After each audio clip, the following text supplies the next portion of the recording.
Hear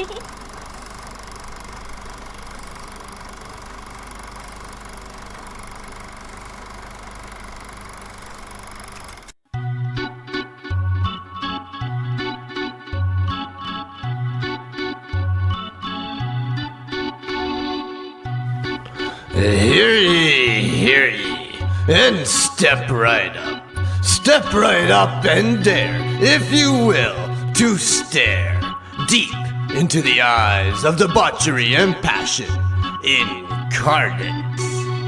2 bits will get you looks, but 4 bits will get you touched in a hoochie-coochie fashion.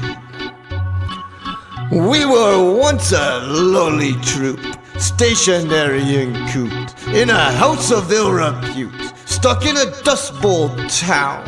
And being very astute, we recognized the laws of moral reform as they came round the dusty little town.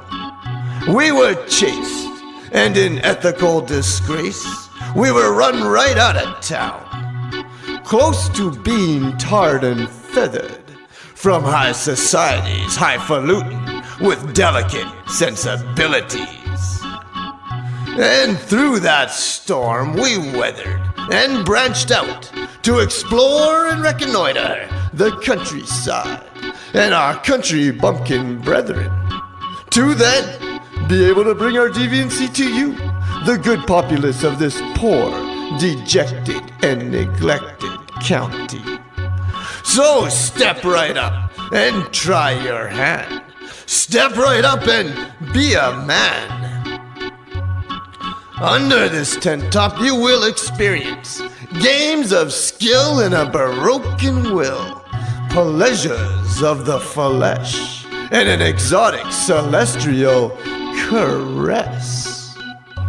Mexican plants to drink and smoke, oils and tinctures to convalesce and cope, dice throwing, the wheel of fortune, and opium consumption, card dealing and liquor prescriptions with a gin joint symposium. Entering our tent is like the proverbial, or even the theological, laying on of God's own hands. Why, we had a lame man walk into this very tent not more than a fortnight ago, an ordinary man in every other way. He laid down his 4 bits and was electrified and epiphanized and deeply touched. He threw down his crutch and stood straight up, wide in girth and as erect as an obelisk pillar. You could have used him to pound home the nails like the head of a hammer. Then before he left, he hit the wheel and took a swig of our swill and watched his fortune land where it will. And when he turned and hit the floor and walked through the door, he left with paper tender lining the pockets of his trousers. I've been edified through the papers, but mind you, through the grapevine too, that he has put down soup line equipment and began investments, and now he writes his own tickets. Why, the last word that I had heard was that he had purchased a 34 Duesenberg. Now, I'm not a-saying that this particular outcome is a-gonna happen to yous, but I'm also not a-saying it was awful peculiar. So can you afford the chance? Can you afford not the wager? Can you afford the uncertainty?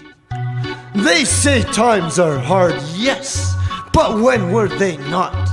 And months from now, when you look back, with your crops in mutiny, and your children don't know the definition of revelry, how much would you give to come back and love and live under our tent once again and vent your pale-skinned sins?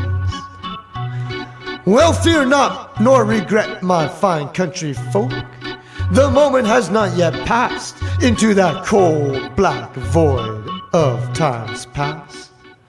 We are here to bring you all of your desires and fantasies, at a cost, yes, but a paltry one, if ever there was such a thing. So this way, me gentlemen, 2 bits in me hand will get you in.